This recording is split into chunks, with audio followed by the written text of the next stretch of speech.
Hey, Kansas Gun community, it's good to see you all tonight. I know I can't see you, but I know that you can see this ugly face, so it's okay.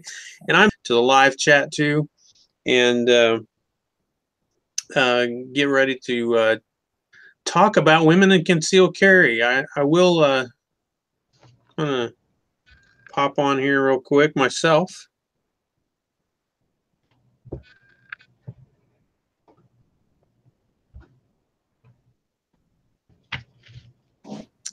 Tell you what, well, let's just do some intros. First of all, people can watch us. It's always on our YouTube channel, Kansas Gun Community here.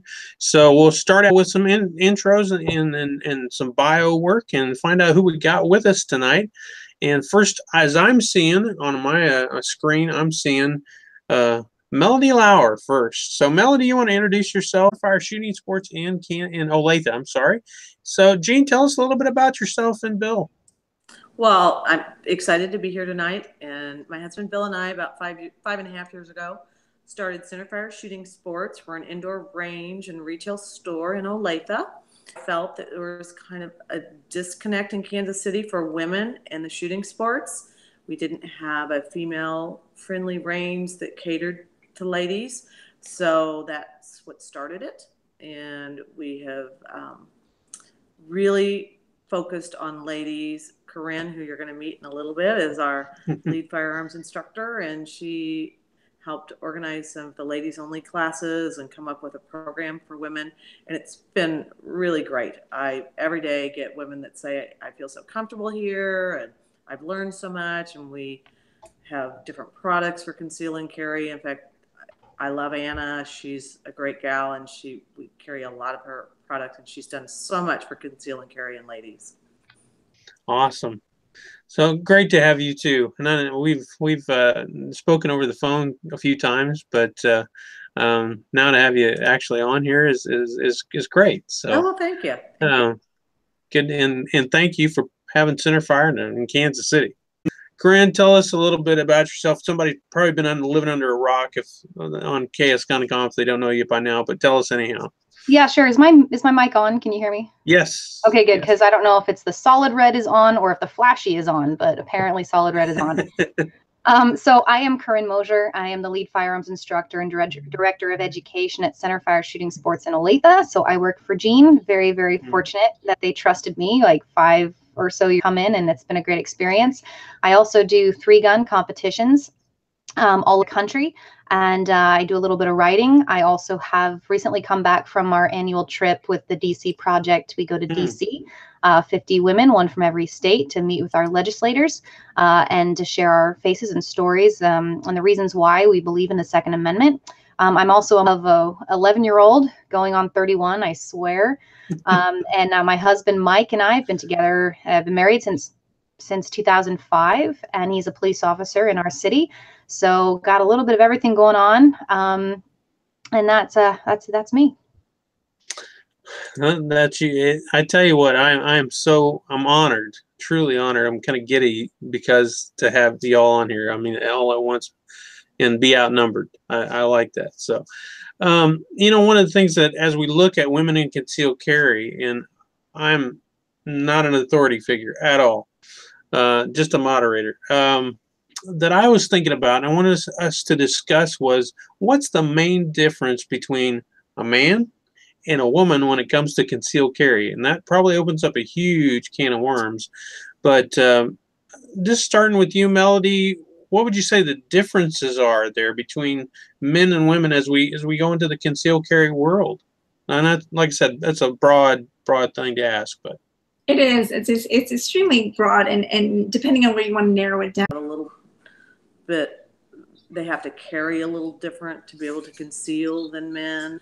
I also think that just from my personal experience and my daughter's personal experience, women are with their children maybe a lot more, and they might have infants with them, and so there's some differences there as far as, if you have your lifestyle with in and out of cars and putting kids in car seats and things like that. That men certainly do that, but I know just for my life, I have grandchildren, so that's somewhat changed the way I carry now because they're in my life. And my daughter has to think about that as well. So just some social differences in that regard. And Melody, you could probably, and I don't want to, Karen, I'll get to you in a second, but Melody, could you speak to that specifically in a team situation? So maybe speak to both of those if you could, please. Yeah, so the first point, what are the biggest differences between men and women in concealed carry? Melody and Jean picked on the first two that came to my mind as well. The first one being the attire. Like Melody said, men tend to dress more uniform-like every day, generally. It's very predictable how they're going to dress, and it's very predictable how they're going to carry. They will tend to carry in the same place every day, same holster, same gun, same everything. And what I find with women is that that we can do that as well, but it will require a major adjustment and major changes in the way that we dress that we're not always willing to compromise that far on. So what I found is, at least in my own personal experience, because I can't speak to other women's experiences as much as my own, but I find that I have more methods of carry. I may not just have one, I may have three. Depending on what I need to wear. It's not appropriate for me to wear maybe what I wore to the range tonight when I go out to a really nice place. So I have to dress a little bit differently. That's a disadvantage because you have to train in each style in which you carry.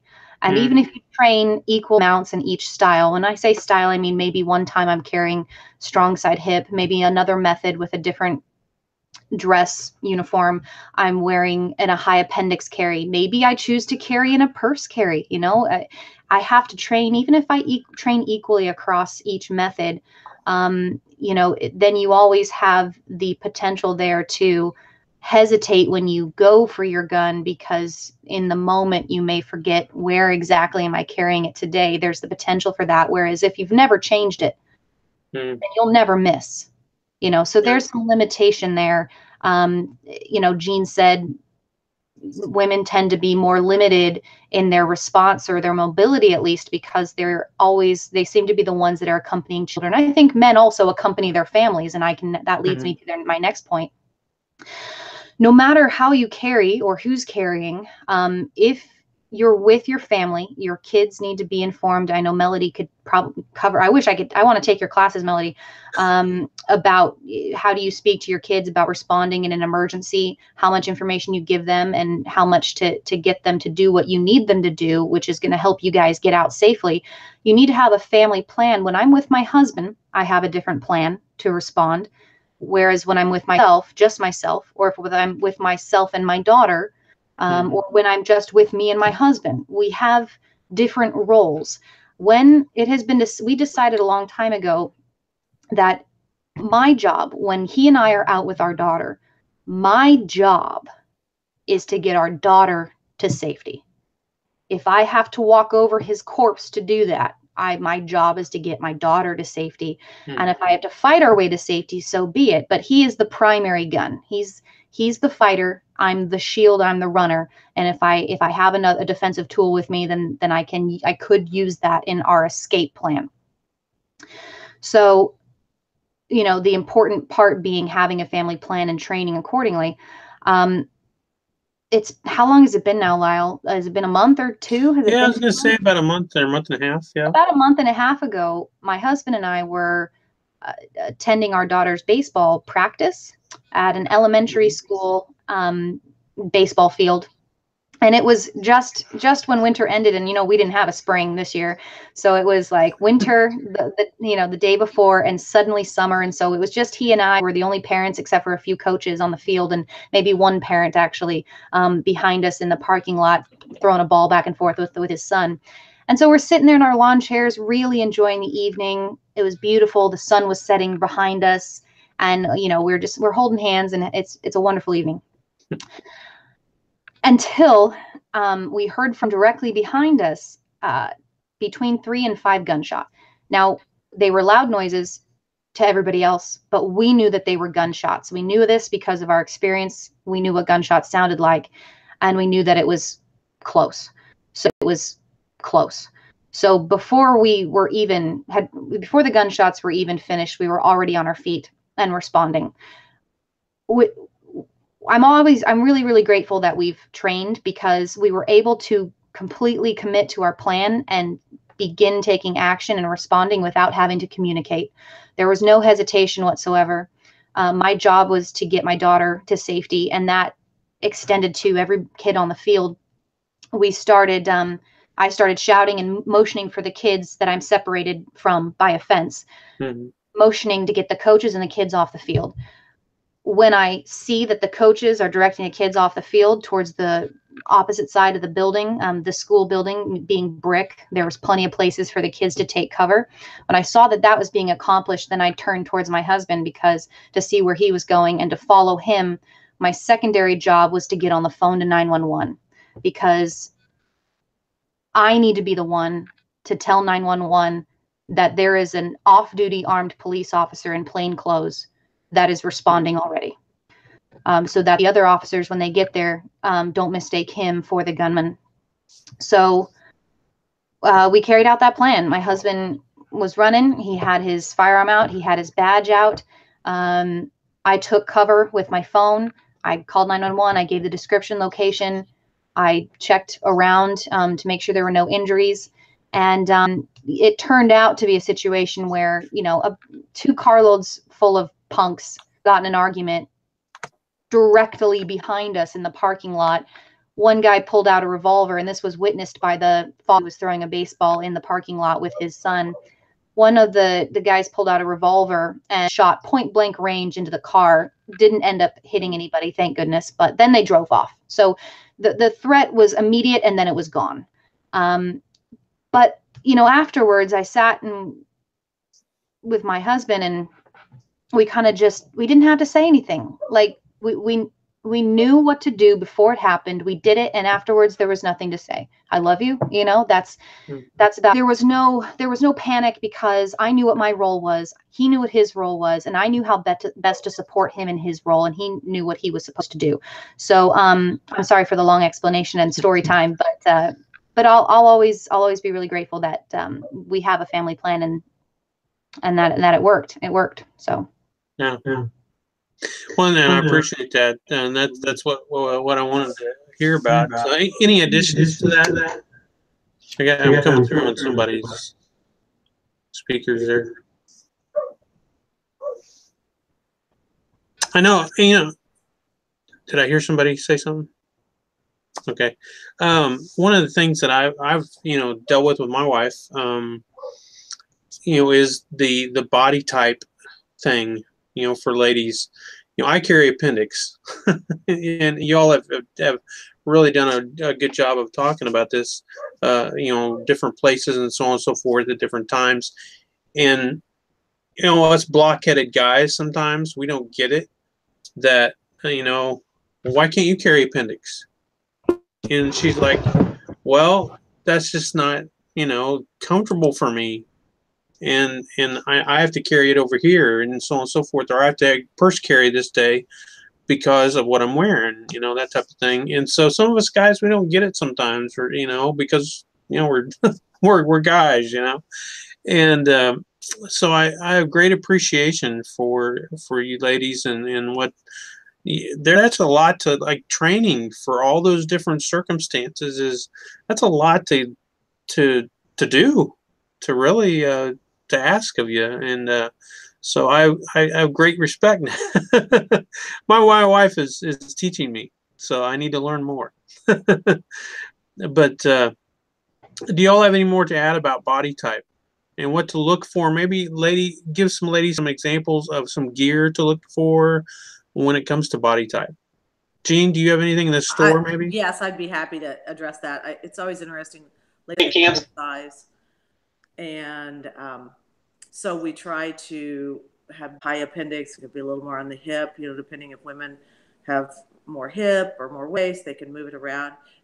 We also have purses, which, like Corinne said, sometimes when you're wearing an evening dress or something, that's your best option.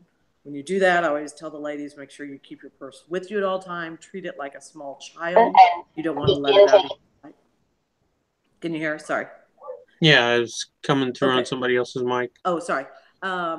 You know, make sure that you don't set that purse in your grocery cart or on the back of a chair, or it's got to stay with you. I prefer on body carry, but sometimes the purse is your only option, so it's the best option. And it just came out with leggings. A lot of ladies do Pilates or yoga or go to the gym or walk or run, so they wear athletic wear a lot. One time, one of the first classes that Corinne and Rick, one of our instructors, taught, we had a gal come in, and it was a tactical pistol class. Everybody was supposed to have a holstered, and she came in leggings. And so it was a little challenging for her she couldn't obviously draw from her leggings. So we had to make some modifications, but a lot of women wear that. So now Anna actually has developed, and I know other companies have them as well, but a legging that has a built-in pocket for your firearm. And so women have lots of options now, more than even just 5 years ago when we opened. I remember going to SHOT Show, and there might be one booth with concealed carry purses and maybe a bra holster, which isn't very functional in my opinion. But now everybody's getting on board. New products are coming out all the time, and with the help of instructors like Corinne and Melody, they can help advise and, you know, work with the retailers to come up with the best products. What now, like price range? What are we looking at, Jean? I mean, what are the ladies looking at? You know, anywhere from, we have like sticky holsters, which will actually fit inside the waistband of a legging, and those are like $25, up to the corsets, which run maybe $130. Purses can be anywhere from $50 to $200, depending on what kind you want. So I think we have options for everyone. Okay, good. Anybody else have anything to? Of kids, if you say get jumped in a parking lot. And just his comment before that is, I am not a female, but I am married with 3 kids under 4. God willing, my family will continue to grow. So I have yet to hear a good game plan for if you are in town as a family. And I know this is what you do. So I thought I would punt this your direction. Well, the international aspects, and I know Corinne, you train internationally for Team Zero. What do you see with the international aspects? I mean, sometimes we have folks on here from Australia actually that are broadcast. So, what do you see over in Italy, Germany, so on and so forth? You know, I know some of those countries don't allow concealed carry and so on. But what do you see for the women over there, and as opposed to the women in the United States? It is the same, except with their access and their laws.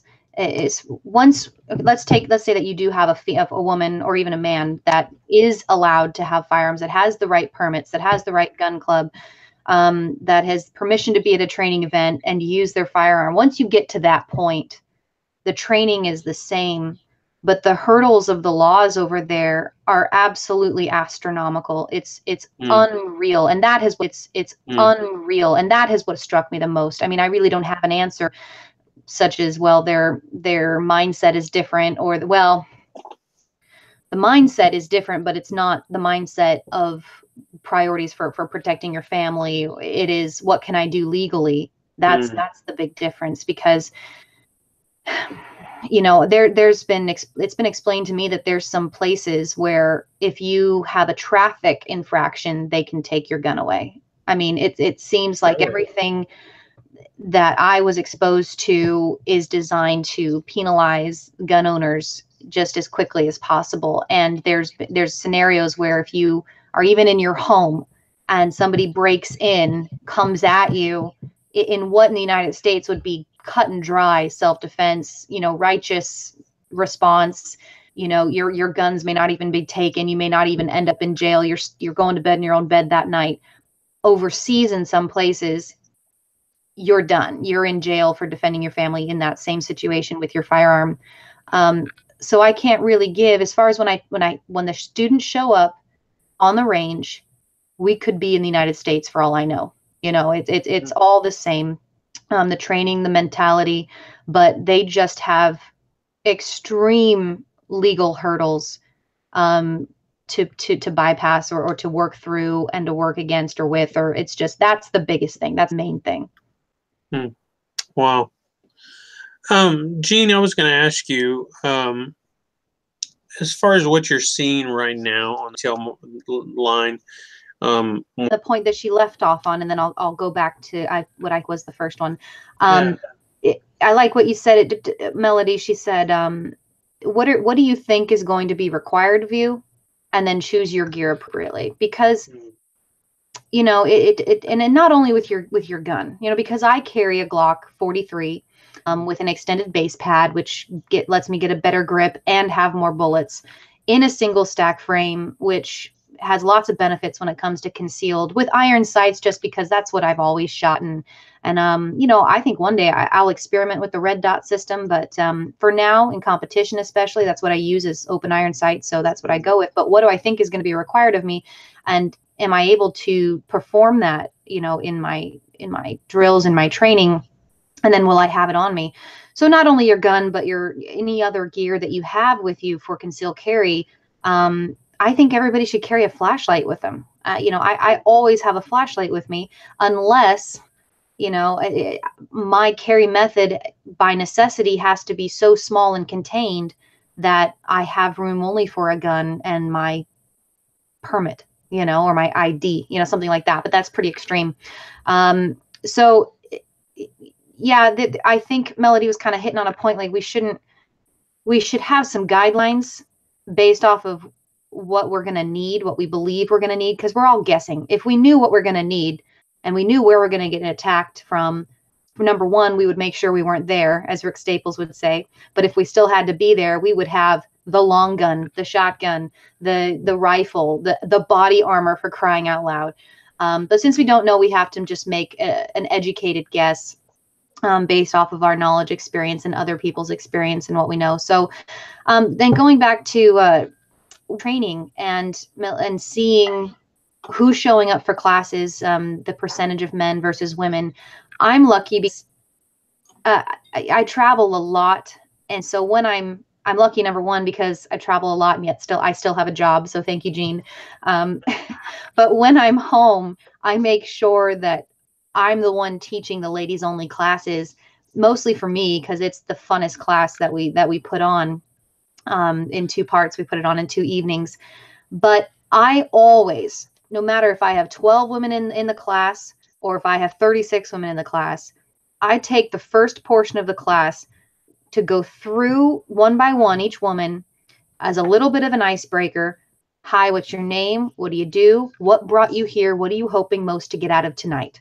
Because what that does is it prompts the women to start to open up. We have every experience level from every single walk of life walk through those doors. And, you know, women tend to be very intimidated very easily. Not all, there are exceptions, but as a rule, we tend to be intimidated, especially when we know that we're not good at something. And for a lot of women to even walk through the doors is a major accomplishment, because they'll sit and they'll say, hey, I know nothing about guns, or guns terrify me, or I have this horrible experience. I've had women come through and, you know, where one woman's husband committed suicide on the phone, you know, with her, when he was on the phone with her using a firearm. We've had traumatic experiences, and yet they're there, you know. So that's the first step. I like to hear what motivated them to come and where they're hoping to take this knowledge. And I have I'm just here because my husband has guns and I don't know anything about them. And what if one day I had to use them? I just want to make sure that I know how to be safe to, well, all of that. Plus I'm thinking about getting a concealed carry permit one day. So I thought I'd start here. 2, I've had people that I realized were anti-gun, but they wanted to at least get some basic information. And so from that, going through the basic, which is what it is, it's a ton of fun to teach the basic courses along with the advanced. But I see in the basic classes, when people come and when they leave, the changes that I see in their expression, in their attitude, in their confidence level. And that's what's so rewarding to me. It's always a positive thing. Afterwards, unanimously, women want to know what the next level is. Like, what's the next step? What's the next step? So what do I do now? Well, now let's come to part 2 where we actually go shooting, or well, now let's schedule a private lesson, or let's get you into a basic pistol course, or let's have you come on Wednesday nights, ladies nights, shoot for free. Here's a rental pass. Here's what you do. And now you have met a classroom full of women that you didn't know before that you can come shooting with. So we give them a community, we give them a place to do it. And we give them, well, they develop the desire and the excitement for it, because with just a little bit of knowledge. So, you know, whereas before there was no knowledge plus fear. So women like to have a progression of learning. So they like to know what the next steps are ahead of them. They come. Having said that, we don't see a lot of women in our, what Melody was saying, the next level type courses. There's always more men than women, but I find that in competition as well, there's plenty of women, but it's still a small percentage compared to the men. But I don't know. And I don't know necessarily that it's a bad thing either. I think, you know, maybe, I don't know, but I do know that women like to have, a progression of learning. And, you know, women have a lot of roles. Just coming to the class, they've got to, usually it's the women who has to schedule babysitting or a sitter, or make sure the husband is also home that night to watch the kids. You know, there's baseball practices, there's all this stuff. Women have so much going on, not that men don't, but women have so much going on that I think that we tend to not prioritize our own needs. I mean, I'll take, you know, just try to make it to the gym, women, and see, you know, see if that priority slips as soon as there's a baseball practice or ballet practice, or grocery shopping, or the house needs to be clean, or the laundry's been piling up. And now I feel like I'm starting to speak for experience. You know, we tend to let our own needs go, and something that seems to be extra, like training, like going to the range, is going to be one of the first to go. So maybe that has to be something to do with it. I'd be interested to know what you other gals think about that. But women are enthusiastic about learning, but sometimes there might be obstacles in our way to actually. Open that up to y'all on their own. And I think that's so great. So I see that a lot. So we'll get there. It's a slow process, but, you know, with all these great ladies out there and these, you know, great instructors, I think we're eventually going to get there. Good to hear. Good to hear. Very good to hear. Corinne, do you have anything to add there as far as getting them to that next level? No, I think Melody hit it on the head. Women they're so doubtful of what they already know. Whereas men, to have this as a general, seem to have this confidence, whether it's warranted or not.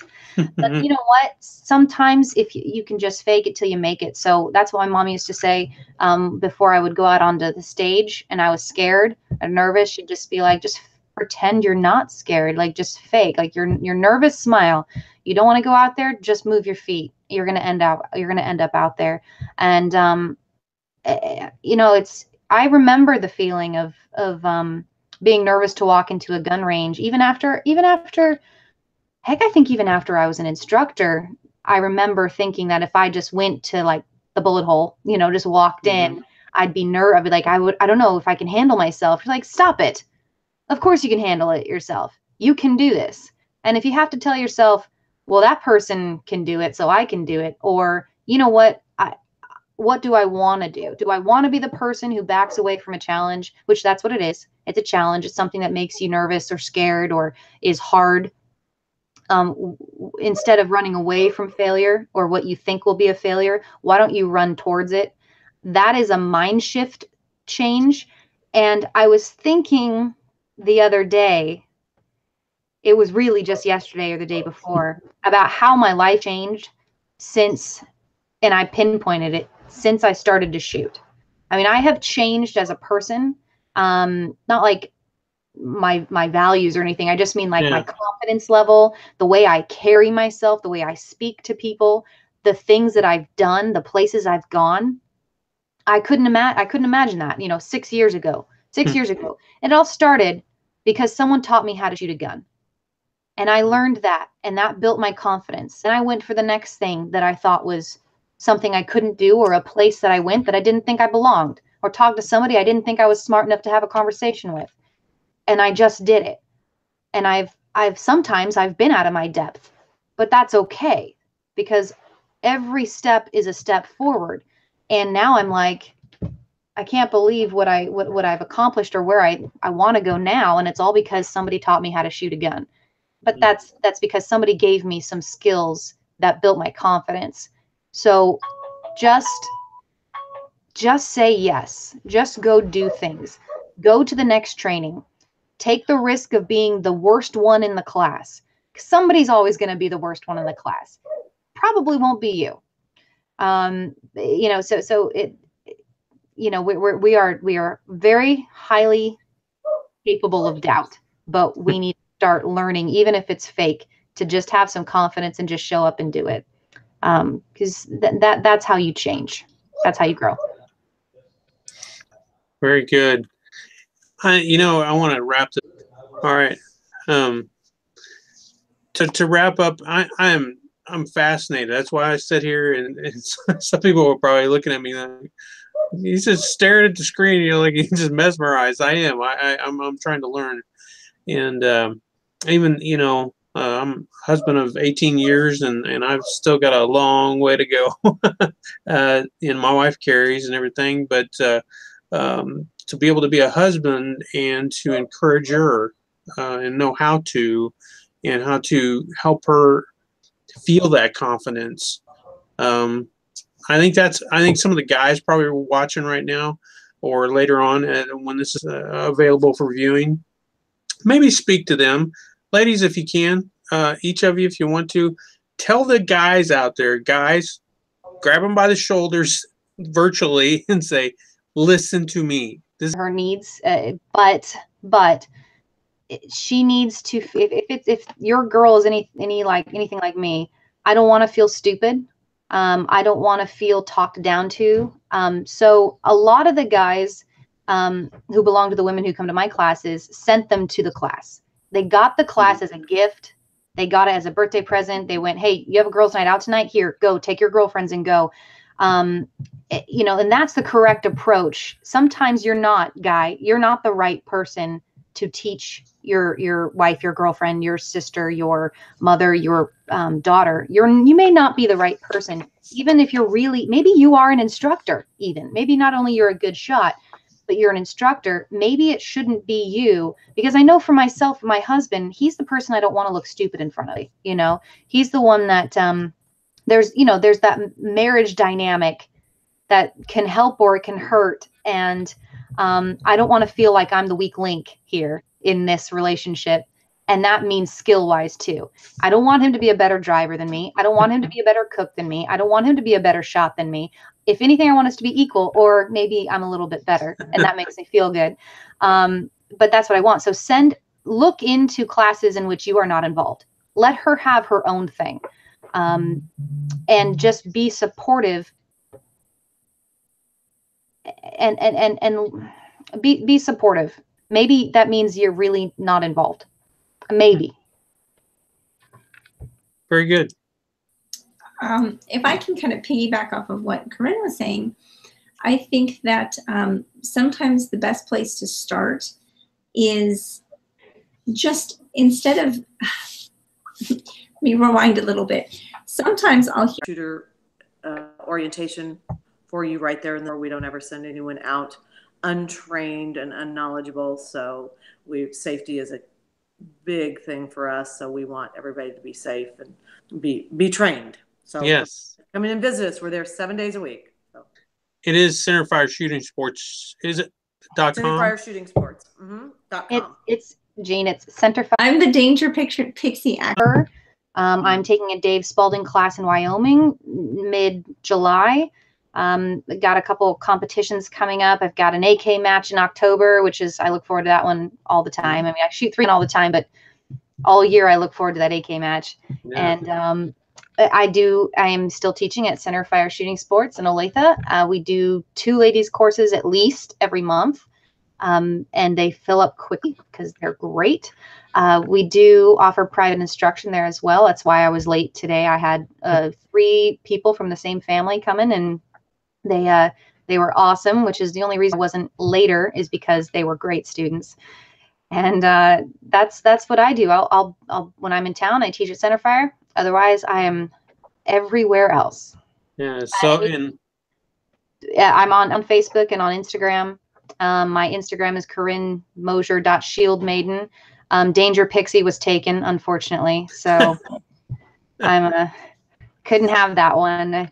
I had my hair short like that once, Melody. It didn't look as good as you, but so Instagram, Facebook, Corinne Mosher. I post shooting videos, training tips. I've been doing a lot of stuff with Sean Ryan with Vigilant Elite.